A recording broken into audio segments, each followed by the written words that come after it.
微退休，顛覆傳統嘅全新工作態度。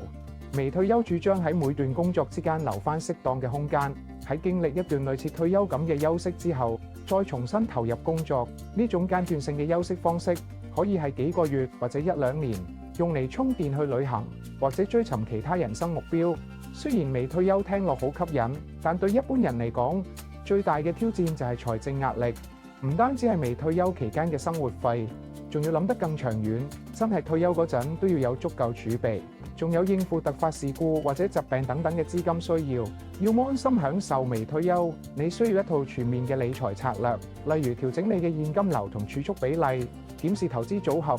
仲要做好風險管理。唔好以為微退休淨係有錢人先做得到，其實只要定一個你真心想實現嘅目標，要達成冇你想象中咁難。隨時揾我傾下，一齊設計你嘅微退休方案。